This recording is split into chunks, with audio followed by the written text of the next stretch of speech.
When I was a kid, we eat mostly fresh fish and the green pawpaw, taro and the kumara and the maniota.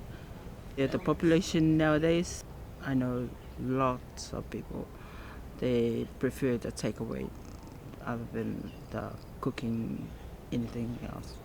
I think that's why there's a lot of sickness around, diabetes and all that.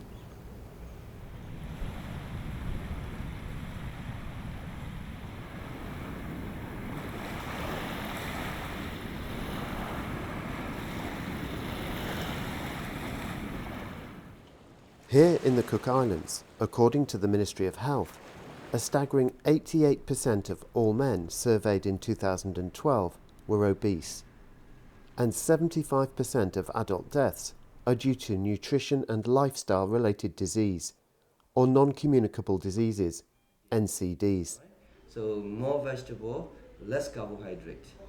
A loss of life because of NCD is not just a loss of life, it's a loss of a father, a mother, a sister, a brother.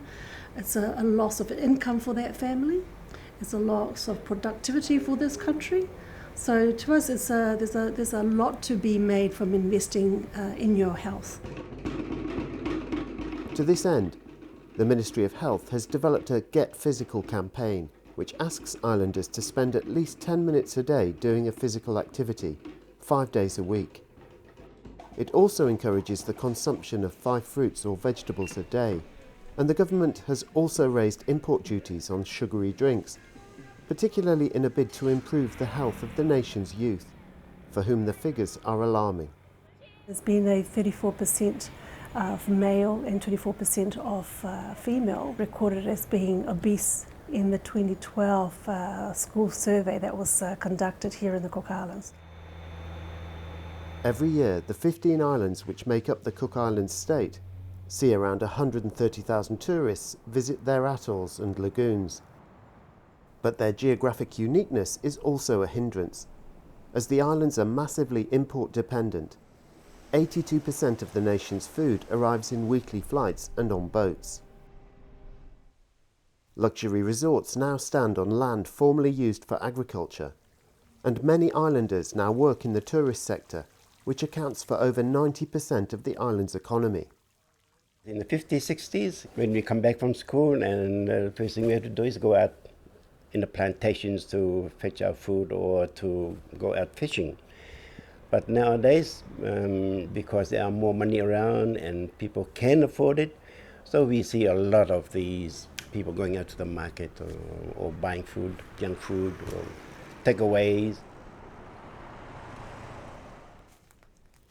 Recognising the need to combine resources, the head of research and development at the Ministry of Agriculture, William Wigmore, has been working with nutritionists to identify highly nutritious fruits and vegetables to introduce to the islands, in partnership with the UN's Food and Agriculture Organization, FAO.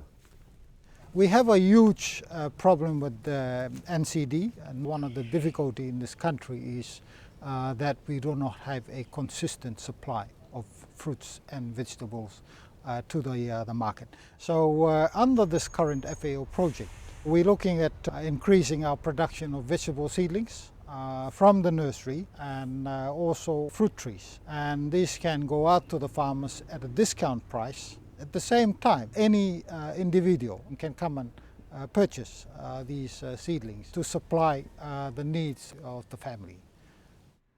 While encouraging better health, developing the domestic market should also have an impact on the country's import dependence. Look out for this logo. Go Local, produce of the Cook Islands. The Go Local campaign started 3 years ago. I've talked to the retailers and they're very supportive of it. The hotels want to buy local.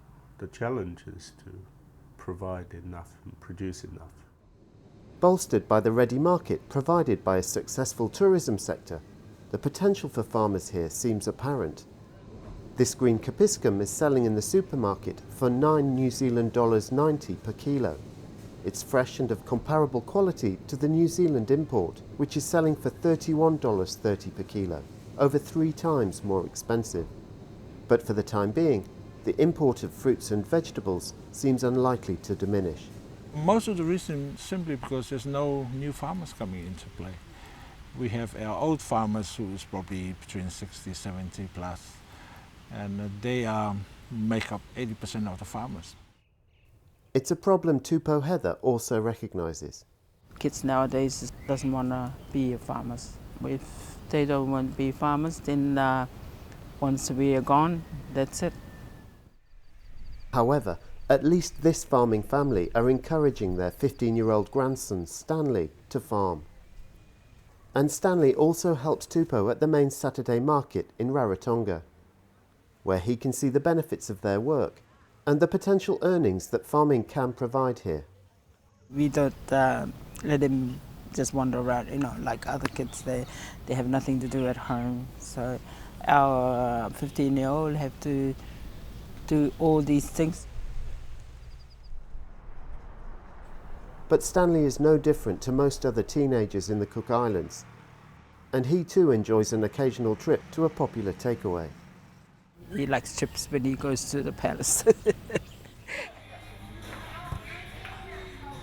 I think that's just a Saturday when he play rugby. It's his time off.